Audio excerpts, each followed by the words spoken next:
Hi, this is Natural Bliss Podcast. I'm your host, Joyce Wheeler. I hope that you're having a great day, night, morning, wherever you are. Go over to Heavenly Bodies Wellness. You pick up the checklist there for a holistic journey to a better quality of life, holistically. Okay, I'll get that out. And I'm actually coming out with a book. Hopefully it will be released at the end of the year. So you're gonna want to keep your ears open for that too. Got a lot of juicy stuff in there. You'll be shocked at how toxic our world really is. And then also the sale for the combo, the summer combo, the soothing salve and the soothing cleanse is still up until the end of this month. So you're gonna want to go over there and pick that up too. You get $2 off. And I just want to say that I am sorry for my international friends, but I do not ship outside of the USA. That's just due to the postage just so high for shipping out. So at any rate, I have an awesome guest with me today. Her name is Lynne W Bailey, and she is trained in crystal therapy. And she has done this for 15 years, over 15 years ago. And around the same time, she became a Reiki master. She has used the power of crystals, Reiki, and meditation to recover from an abusive relationship and turn her life around. She has witnessed incredible changes in others as well as herself, and loves helping people to empower themselves and take steps to change their lives for the better. Lynne also writes middle grade fantasy books that include crystals to inspire children's lives with magic in a troubled world. There is always light, hope, and magic. We just need to remember to look for it. Lynne, welcome to the show. Hi, thank you so much for having me. It's so great to have you here. You know, being into crystals myself, we can have a really great conversation and we could educate people. Absolutely. And I love the fact that you were able to use the crystals, the Reiki and meditation to overcome that abusive relationship. People don't realize how powerful those three tools really can be. Absolutely. Absolutely. You I know, mean, even to be honest, even one of those tools on its own is so powerful. I mean, even if somebody couldn't go and do Reiki or have Reiki healing or have crystal therapy as a healing or go and train in that, just meditating every single day can have such a profound effect on someone's mental health, on their emotional health, on their physical health.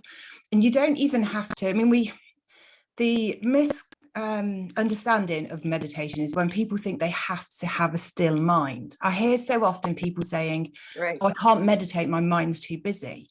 It's like, no, you need to meditate. Right. Your mind's busy, so you need to meditate.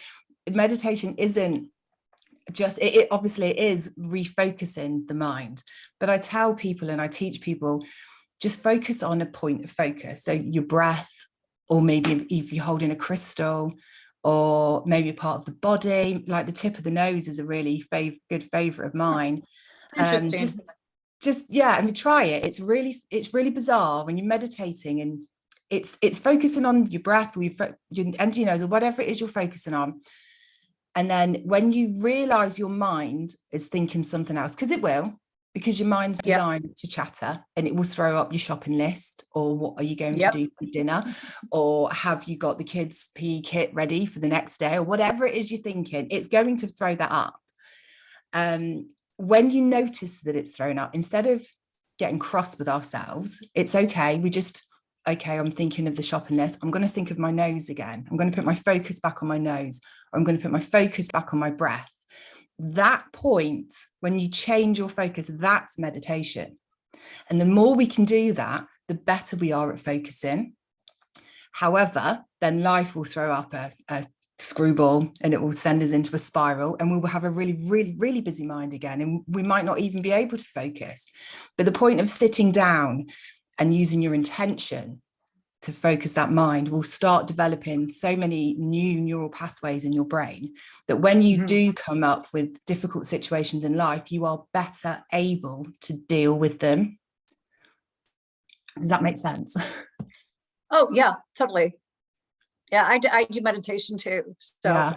I know somebody had said one time that during meditation, like you said, the thoughts are going to come. Yeah. It's like our brain likes to chatter. So they had said, go ahead, think the thought, and then treat it like an ocean. Yeah. To where the wave comes in and the wave goes right back out. Yeah. But I like your nose idea of focusing like on a body part. Yeah. You know, that's good too, because it's taking the total attention off of that shopping list. Definitely. And it also brings us back into the present. So I trained in mindfulness a good few years ago now as well, which really helped a difficult time. My partner lost his business and we had to downsize our house and we had to move, and my daughter was a toddler, so she was a crazy anyway. Bless her. So everything was really, really difficult. And training, even though I was already trained in meditation, I was already trained in crystal therapy, and I'd already done Reiki, going back and training in a different type of meditation really helped me to go back to basics, but also learn some new techniques. And that's when I found that focusing on body part, especially the tip of my nose, can really help to stop that mind from spiraling off into the monkey chatter, just bringing that point of focus back to my nose every time. And there's a really good technique, I don't know if you're aware of it, they call it the body scan within the mindfulness, where it's best to start off with a guided one to start with, until you kind of get used to what you need to be doing and what you need to be making aware of. So you start off with your toes, and then you work up the way your body, and you are literally just focusing on that area. You're not trying to make any sort of sensation happen. You're just noticing what's there at the current time. And it's a really good exercise to get you back into the present. So we're not worrying about what's going to happen in the future, or we're not depressed about what has actually been. We're focusing right now, what's going on with the body at this present time. And again, like you say, the mind will throw up the shopping list or the dinner or whatever it is. And it's bringing that point of focus back to, oh, we're focusing on the knees now. What can I feel? And tuning in to specific parts of the body, it can really help to relax and focus the mind from that daily stress as well. No, I have not heard of that, but I do have this one thing that I do personally for myself, and I don't know if the universe just gave it to me, or if I came up with it on my own, or what. I'm sure the universe gave it to me. But what I'll do is I'll put on some meditation music, and then I'll say to myself, I can see and feel the white light of energy cleansing and healing going into my head, my neck, my shoulders. Yes. I see the white light of energy cleansing and healing. No, energizing, cleansing, and healing all my organs, all of my muscles, and I go through a list in this part of my body, and I just work my way through my whole body. Oh, I love that. That's amazing. I love that. It reminds me actually of a technique of a friend. She suffers really badly with lupus, and she would do exactly the same thing, but she would visualize a ball of light going over her head, and she would feel the light penetrating all of the cells of her body and her organs, like you said, and she had such a great effect with that as well. Yeah, I love that.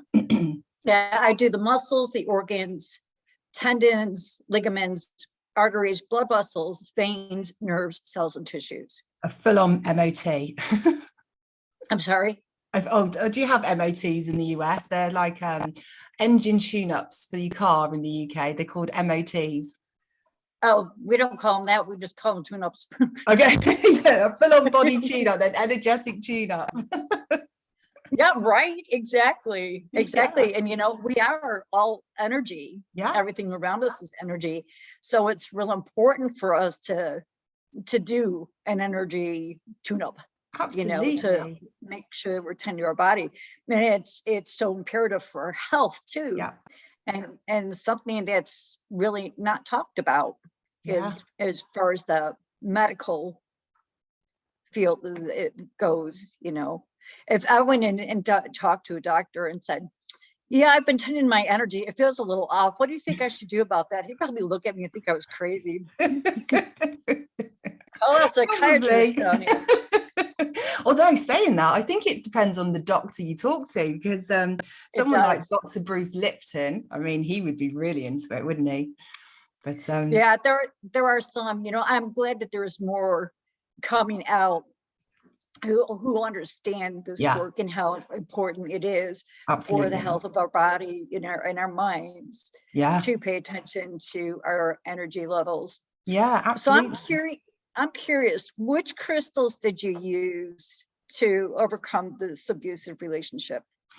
Do you know, it's a mixture, to be honest with you, because I've got to admit, when I was in the middle, I was only 20, might be 2021 actually. It was 20 odd years ago.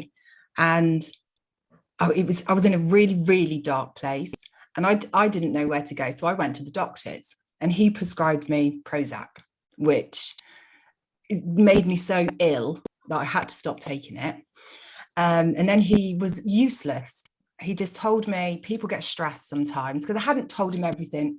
I told him I was in a really mentally dark place. He said, some people, you get stressed sometimes. We'll put you on a waiting list for counselling. And I thought, well, what do you do from now until I get onto the waiting list, until I get to see somebody? What do I do?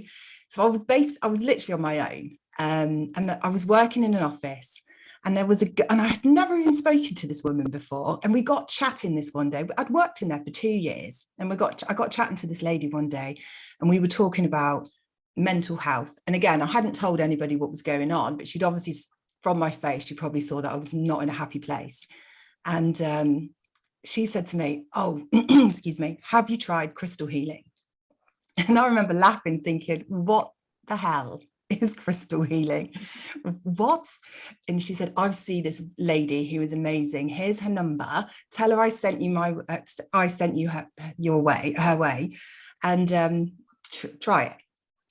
And I swear to God, I have never looked back since. I met this lady, and it was in her house, and it was in a really rough area. And I lived in a town called Northampton at the time, which is in the middle of England. And I had a flat there with the relationship partner. And I'd went to this lady, and she lived in a really rough area of Northampton. So I was a bit scared walking down, thinking, what the hell am I doing? Why am I going to this place? Where am I going? And the front door opened up onto this really small living room, and she had this therapy couch up and all of these crystals everywhere. And instantly I was fascinated by the crystals, because they're just stunning, aren't they? They're absolutely beautiful. Yes. And she was so lovely. She was one of life's earth angels. She was a diamond in the rough. She was just such a calming and loving person. And she just had this amazing energy. And that was it. I was hooked then from the first treatment.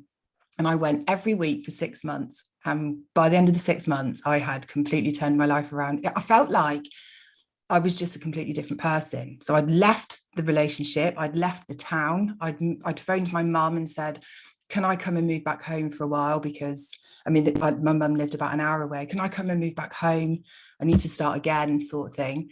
I left my job, left the relationship, and I just felt amazing. And even my mum said, after I'd moved back home for a couple of weeks, my mum said to me, you're still you, but it's like you've had a soul transplant, because you're also not you.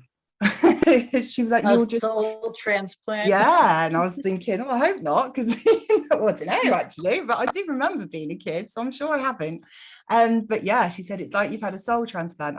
I'd shed all of the darkness, and I was calm and happy and in a completely different place to what I was before. But yeah, I attribute all of that to the 6 months of regular crystal therapy, definitely.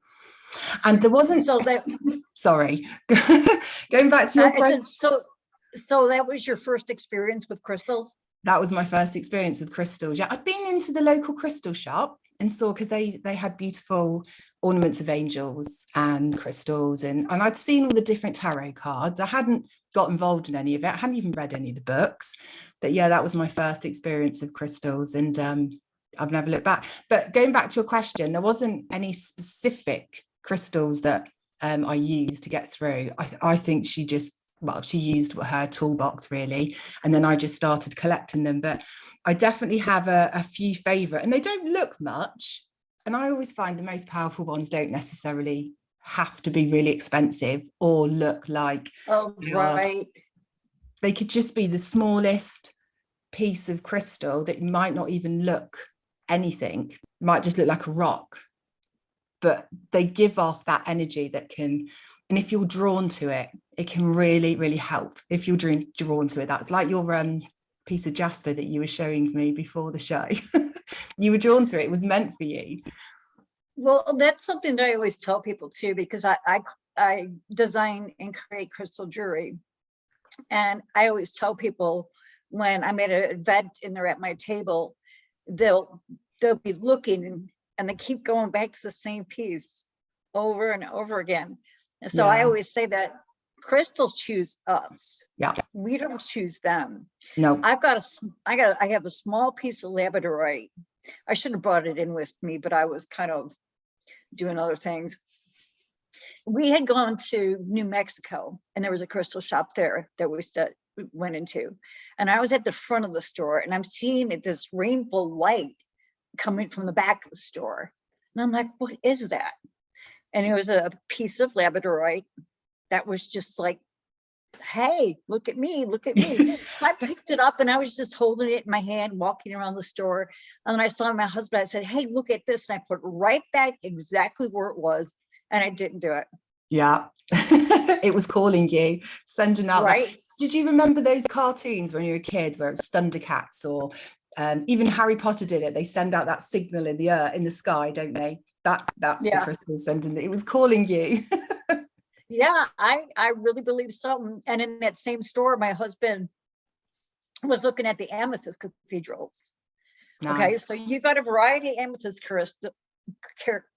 cathedrals, but he keeps going back to the same one, the same one, the same one.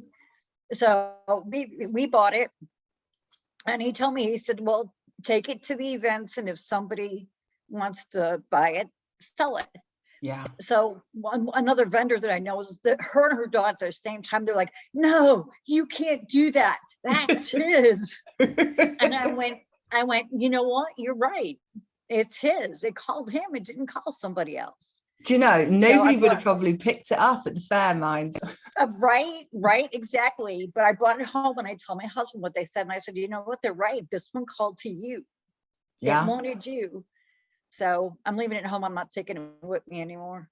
Yeah, definitely. Oh, bless you. I love that. It called you and that's the one. Right, exactly. But yeah, I do believe that. I believe that whatever we're attracted to, I also believe that that's what we need.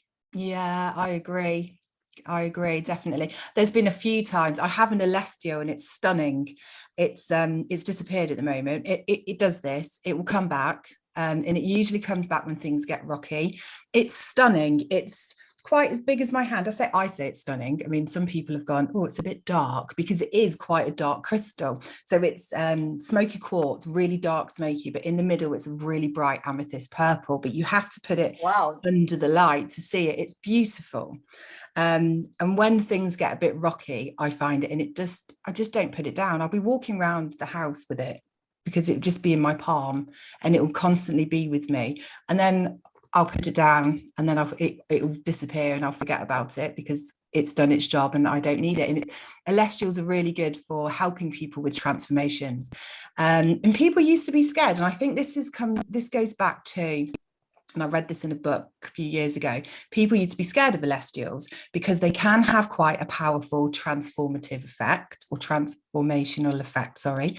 And it was back in the 70s, a lot of people were having, I suppose, huge awakenings, but it was so much, it was going from like level A to level D, and it was really shocking their energy system, and they couldn't cope. So in a lot of books, crystal books especially, that were written around that time, 70s, 80s, it was be careful of celestials, only use it if you're trained, etc., etc. But now, and I think because the vibration of people are changing and heightening, and the vibration of the earth's heightening, and the vibration of humanity is heightening, these crystals, like celestials and like the higher vibrational crystals, are having a great effect. But the shock isn't going from A to D anymore. It's because people are there, the collective consciousness is raising, and it is kind of getting to that point where you're not having a massive shock with these crystals, but they are obviously doing their work and they're helping us to raise our vibrations and become more aligned with who we truly are. Right. And what is it called? It's an celestial. It's also called skeletal quartz. But the term the name we use over here is celestial quartz. Okay, because there's the moldavite. Ah, yes. I've heard of people, being like, no, don't get the moldavite, that it just, was making people spiral. And Yeah, not I've never gone there. I have heard that. I've read and I've heard from a lot of people that have gone and got it, that their life has gone absolutely crazy. Uh-huh. And then within a year, they're in a really good place. It's like they've gone from A to D. I think the moldavite now is probably doing what the celestials were doing back in the 70s and 80s. But moldavite comes in from outer space, doesn't it? It comes in on the meteorites. I don't know. Yeah. I don't know that much about it. I tend to, whenever there's a trend or something, it's like I tend to veer away from it. Yeah, me too. Like with the CBD oil, everybody's with CBD.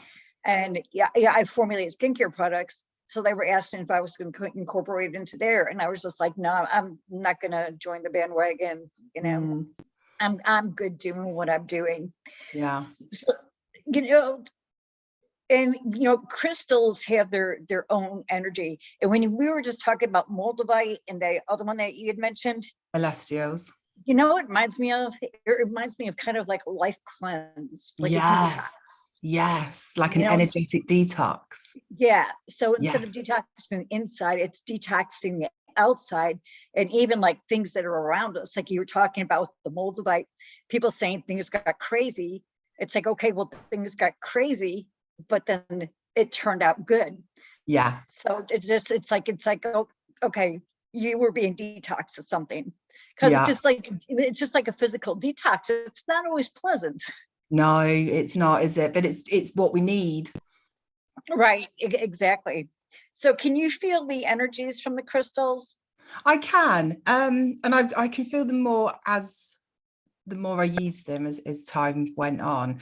I don't necessarily go into my crystal box and pick up and feel the energy. Sometimes I'll just go in and just grab a crystal, pop it in my pocket and go about my day. But yeah, I can feel a crystal energy. Some of them are more powerful than others, obviously. Some of them are really subtle. Right. So like things like mangano calcite is a really soft, subtle energy, which is fabulous for children.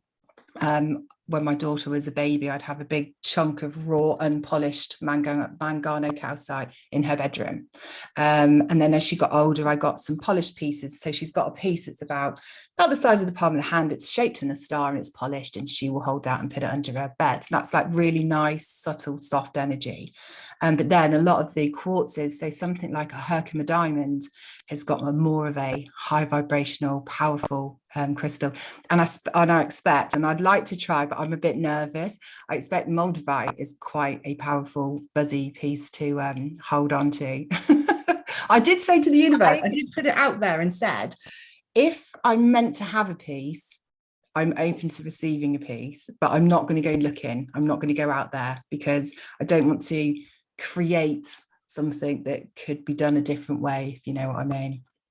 Right. I held a piece of moldavite one time. I didn't feel anything from it. It was a small piece. Here in the States, it's pretty expensive for a little piece. Yeah, it's pretty pricey. Yeah. But a lot of that is just because of the demand. Yeah. Of so many people were wanting it. Mm-hmm. That made the price go up. Yeah. So I mean, the prices of crystals I've noticed. So I used to go when I trained, I would go to the wholesalers and buy, and then go to fairs, little like mind, body, spirit fairs that we have over here in the UK. And I notice now when I see the price of crystals, it's shocking. I think, oh my goodness, that was a fraction of the price at retail 20 years ago, or even 10 years ago. I mean, I think the more popular, like you say, the more popular they become, the more the price rises. Yeah, which is ridiculous. Well, that's the thing that happened with the shungite too. Yeah. Oh God. Yeah. People charging astronomical prices for it, and I am going to raise the prices on my shungite on my website because I sell my bracelets for $10. Wow. Other people, I'm making a profit. I don't have any overhead. I'm working from my house. I'm still making profit. Brilliant. But, and part of my branding for my company was that I would create products, good quality products at a price that people could afford. Yeah. And I've been thanked for doing that. Brilliant. But at this point with the shungite, I feel like these people have gotten greedy with it, have put the price higher than what they need to make a profit. I mean, some people are making like a 300% profit. Shocking. And there's no reason for it except for greed. No, exactly. So I'm going to have to raise my prices because I feel like, I mean, if you were looking for shungite and you wanted a shungite bracelet and you came across my website, I'm selling for $10, but everybody else is selling it for anywhere between $25 to $35. What would you think? You'd automatically think there was something wrong with it. Right. Why isn't yours Exactly. as expensive? Theirs better. Because that's you just automatically think that, don't you? You automatically think, or we've been trained to think, if something is more expensive, then it's better. But right. It's not always the case, is it? No, it's not. It's a matter of the fact that I'm not as greedy as a bunch of other people. Yeah. I'm still making money, but my desire is to help people. But due to this going on, I'm gonna have to raise my prices, at least on my website. Yeah. I mean, you could still help people. You could do that extra profit and, I don't know, set up a charity or donate to homeless or something that's close to your heart. Actually, we have a women's center here, and I'll donate. I donate to them because I've been there. They do wonderful work. They're a nonprofit, and they just have all kinds of programs there for women, and everything goes on a sliding scale. If it's $20, but you can only afford $5, well, then you pay $5. Brilliant. Yeah. So it's a great place, and I will give my money to them because I know the work that they do. Yeah. I have been there. I see what they're doing. I have just learned like some nonprofits are just not all that great. The money doesn't go where it's supposed to go. No, unfortunately. So I prefer to give to them because I've been there. I know them and whatnot. And you've got a good heart, obviously. What's your favorite crystal? Do you have one? Oh my goodness, it changes. Do you know, I always go back to rose quartz, and it's such a readily available crystal. You can get it anywhere. You can get amazing massive pieces. You can get really small cheap pieces. I love rose quartz. It's definitely an old-time favorite, but I go through different phases. So I love peridot, and I love aventurine. I love mangano calcite. I love celestite. I love Herkimer diamonds. But yeah, I think I go through different phases, and I think my as I go through different periods or different phases of my own growth and development, etc., different crystals are more drawn to them because we get drawn to what we need. But yeah, I do think rose quartz is definitely my go-to. Mine would be amethyst. Yes. I love amethyst. And the funny thing is that I like amethyst, neither rose quartz. And those two together are really, it's an amazing combination. Absolutely. They have such a great relationship. They're together, they're so calming and just help to provide really good energy. Yeah. They're especially good for empaths. Yes. Yeah, definitely agreed. I mean, you can pick up amethyst clusters, like really small bits of where they've obviously bashed like a geode or one of the big, what do they call them? The cathedral, big cathedrals. Oh, geode. Sorry, tower. Yeah, sorry, I can't think of the word. The druzies. Sorry, the druzies where it's got loads and loads of different amethyst points over. You can pick those up so cheaply, and just running that around your auric field, around your energy system, can really help to clear loads of negative energy that you've picked up. And putting it by the bed with a piece of rose quartz as well. It's really nice, calming energy at bedtime. It is. Another one that I'd like for its calming energy is cyanite. Yes. Yes. Yeah, I Selenite. have. And the thing is too, it's like that's one of the least expensive crystals that you can get. Mhm. I have one on each one of my walls in the living room, and that's where I go after I'm done with work. I go sitting there, and it's just a very calm, Yeah. very zen feeling. The energy Really that's in high there. vibrational. It's you have it just like Yeah. yes, this is nice. Plus, Love. I have a Saganite tower in there too, Oh, nice. and other crystals. But I contribute the energy to the Saganite and the fact it's on every single wall, Oh so I'm God, yeah. surrounded. Yeah, So I'm absolutely. And if you place them in the corners of your house as well, it helps to create like a protective shield, like a protective barrier of net for stopping negative energies coming in, which is always really quite nice to do. and it's nice too because it's self-cleansing, so you don't have to worry about cleansing it. Nope. And if you get the wands, they're flat. You can put your other crystals on there and Yeah. cleanse them. Yeah. Oh, I have a heart bowl, Oh, nice. which is great for like putting jewelry in. Yeah, clean You your know, it, jewelry because your jewelry picks up your energy as well, even like your gold or whatever you're wearing, even your crystal jewelry or your silver. But yeah, that will pick up negative energy. That's a really good tip, actually. I never thought about putting my necklaces and whatnot into a selenite bowl. yeah, I have. I'm trying to think because I had a moon, a star, and a heart that I was selling. The bowls, and then I had just smaller round bowls. But Okay. right now I don't have any, They're so which tells popular, I you. expect. Yeah, I was going to say, Yeah. which tells you how popular that they were. Plus, they Oh, were unique and different, so people wanted them. I've You never know. seen a selenite bowl. I've seen the little selenite cups. I've got like a little, I call it my selenite chalice, but I've not seen a selenite bowl. So, wow. Wow. Completely at the same time. Yeah, they are out there. They're out there, I'm and going you to could look get for them. one. You could get them in various sizes. Excellent. So or even like the store that you go to, ask them about it. Ask them if they can get you one. Oh, I'm going to. Absolutely. Selenite bowls. I'm on it. Okay, so trying to think. Come on, help me here. You need a crystal. So rub your Got a shin back. crystal. Oh, yeah, you Picasso. Yeah, my ocean jasper, Picasso. Lovely. I love it. I do too, and I like ocean jasper, and it's really a shame that it's becoming.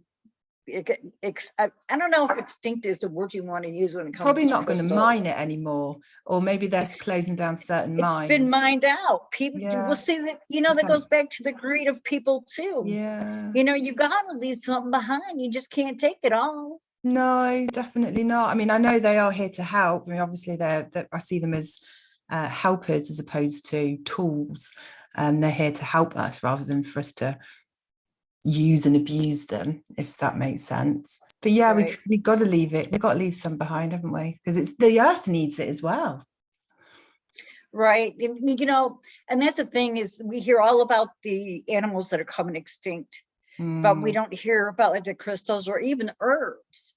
Like the here in the States, there's one herb that has been so over harvested Wow. because they were making money harvesting it that it's endangered. Yeah. Ginseng, Okay. because it's a root.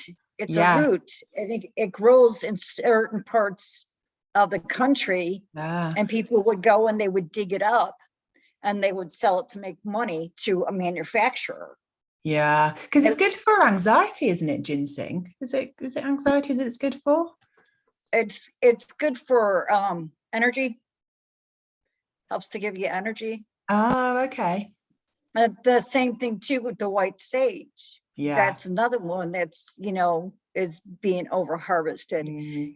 And it's okay to harvest, but either leave something so it can regenerate itself. Absolutely. Or replant it.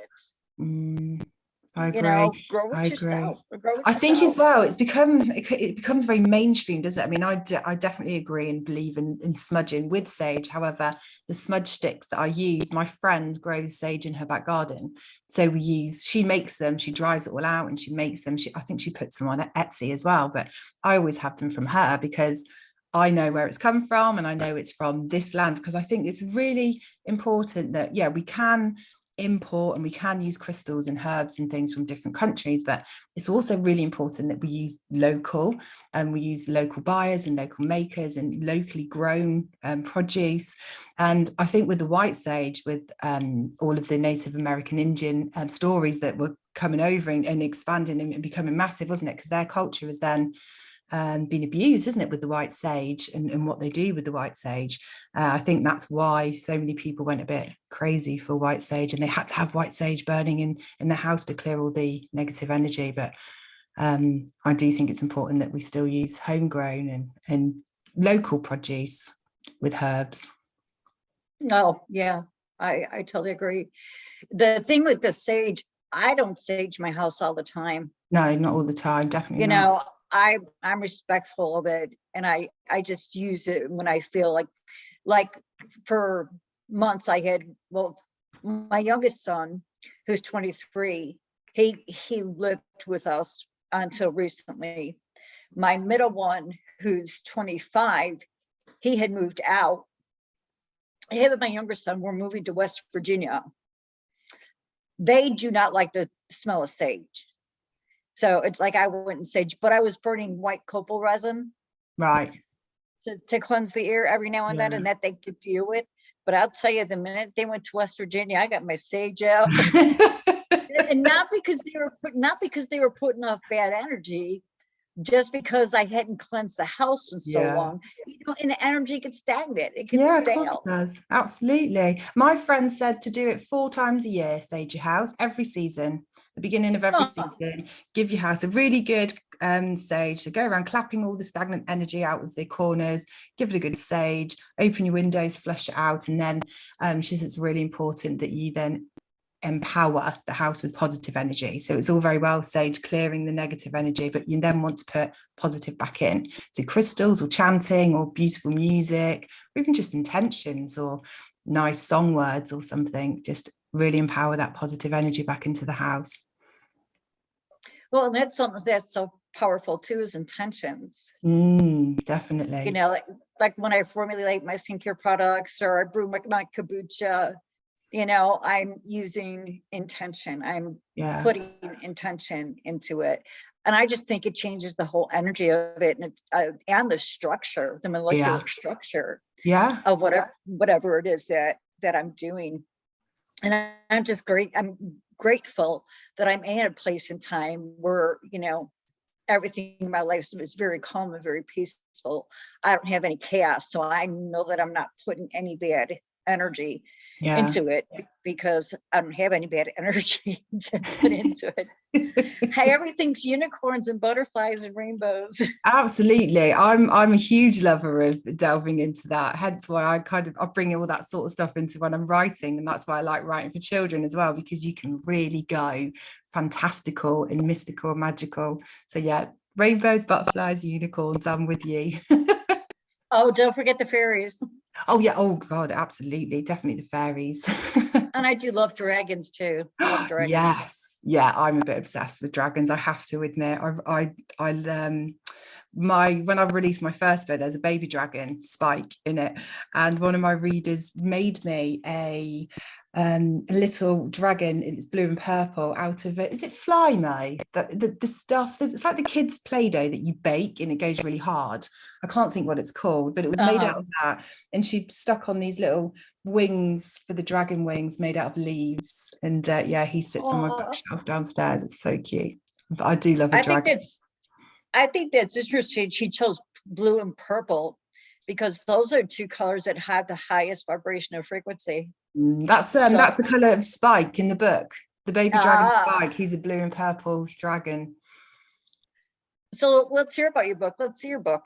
Okay, it's Avalon's Portal. It's a children's. I say children's. It's aged between 8 to 12 years of age, but I have quite a few adult readers who email me and say, oh, I love it, I bought it for my grandchildren, or I bought it for my child and I read it with them and I love it, I need to read the second one. It's about a present day boy, or a modern day boy, Arthur, who falls through a portal to the mystical land of Avalon, and he has to get back, or he wants to get home, and he meets a young Gwen. So it's based on the King Arthur legend, which I'm obsessed with anyway. But I kind of did my take.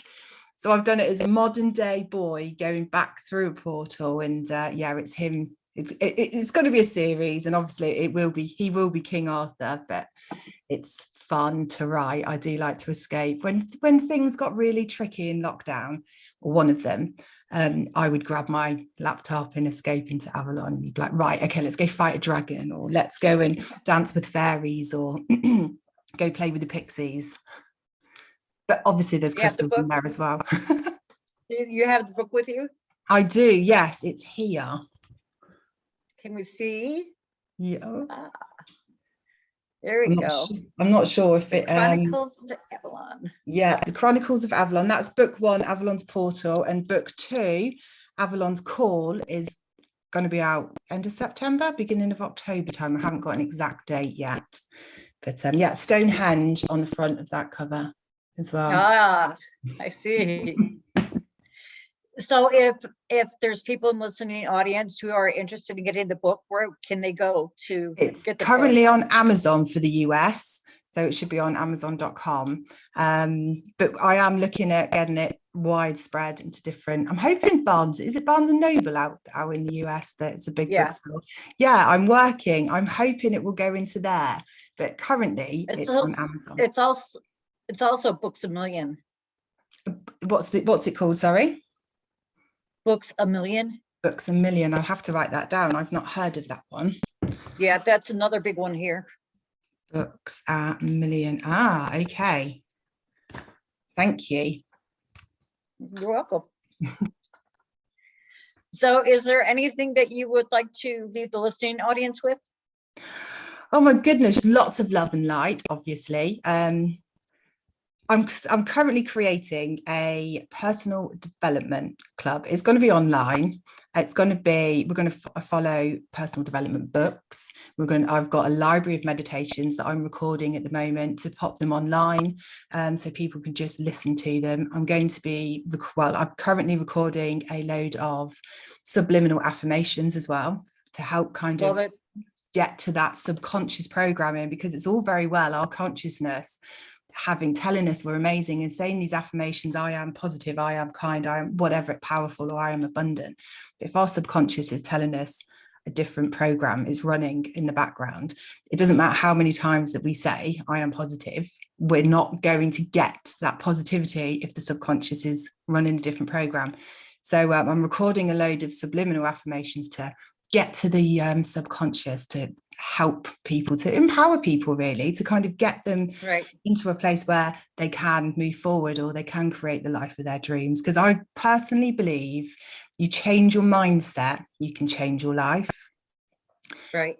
And it takes work, doesn't it, to change your mindset? Yes. But if we can get to the core, if we can get to that subconscious through different means, through subliminal affirmations, through meditations, through learning, through reading, then I think we can really empower people to grab a hold of their lives and kind of steer it in the direction that they want to steer it in.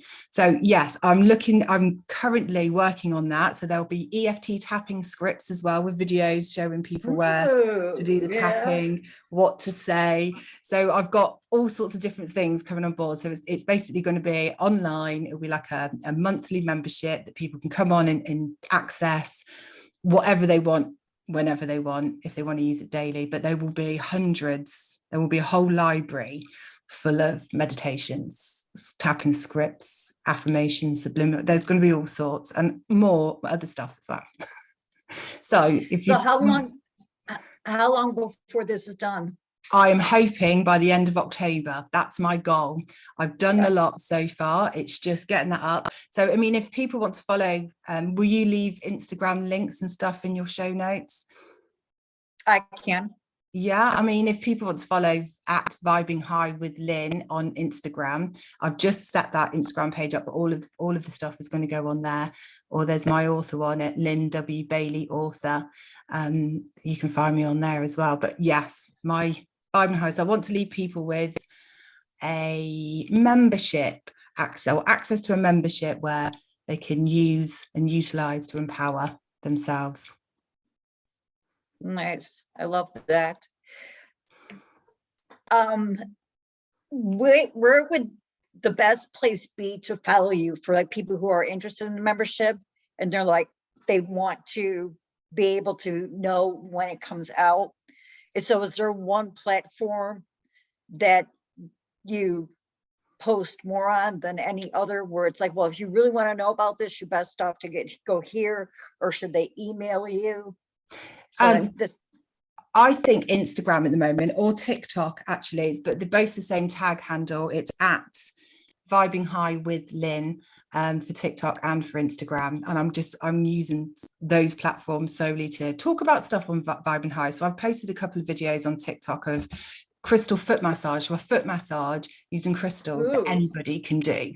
So there's a video on there showing you how to do it. So literally get your pair of socks on and some smooth crystals and just basically rub in the balls of your feet or the bottom of the soles of your feet, because each sole of your foot has, you've got your reflex points, so it's connected to all parts of the body. So those crystal energies running over the sole of your feet is going to have an impact. It's going to affect the energy centers, the chakra centers. It's going to affect the parts of the body on an energetic level. So that's a really nice thing to do. So there's a video on TikTok showing people how to do that. I also just posted one, a simple crystal elixir, how to make crystal drink with water charged with energy, really simple, that anybody can use and they don't have to spend a fortune. I've just used really cheap clear quartz points as well. So I want to make it accessible, so these videos that anyone can get crystal empowered with crystal energy, because how many people have got crystal that they don't know how to use them? Right. There's loads. So they're just collecting them. I've made crystal water with rose quartz. Oh, nice. That I left out in the sun, and it tasted very sweet. Yeah, it does change the taste, doesn't it? Yeah. Yes, it tasted sweet. Yeah. So yeah, doing something like that, going kind of programming your crystals. The foot thing, I never thought about. I've got one of the rollers for that I use on various parts of my body, but I never thought about using it on my feet. Oh, it's so nice as well, especially if someone does it for you, but it's just as nice to do it yourself. See, now one reason too is because I'm like weird about the feet. Like the feet are like the dirtiest part of the body. Even the butt's cleaner than the feet. So I would be hesitant to take my crystals or rub them against my feet. But you mentioned socks. Yeah. It'll still have the same effect. Yeah, absolutely. And it will slide over better, because if you've got, it's not going to slide over the skin so well, is it? So if you put a pair of socks on and it needs to be a smooth crystal, so something that's polished, and then just really, spheres are really good, or even just what they call palm stones, as long as it's got like a rounded edge where you can kind of get into the arch of the foot and really give that a massage and a rub. It's very nice. It's funny you're talking about it. We're both looking around going, I know, I'm in my partner's study and he doesn't have that many crystals in here, and I'm thinking, oh, I've got no crystals to hand. I do have a sphere. Yes, that would be perfect, because you can get a good hold of it, and then you can really get into the knots that happen in our feet. And also you've got mini chakra centers at the bottom of our feet, the soles of our feet, that will help us connect to the energy of the earth. So it's really good to stimulate those. It'll be good for grounding as well. Exactly. Yeah. Lynn, it has been great having you on here. Oh, it's been wonderful. I've loved it. I really enjoyed the conversation, and hopefully we can do it again sometime. Maybe when your membership is open up and running. Maybe we can come back then and revisit. Absolutely, I'd love that. For now, we are going to be done. So I hope you enjoyed this episode. If you did, like it, share it, subscribe. And if you have an idea, a topic for the show that you would like to see on here, just go ahead and leave a note in the comments. Until next time, keep shining your light.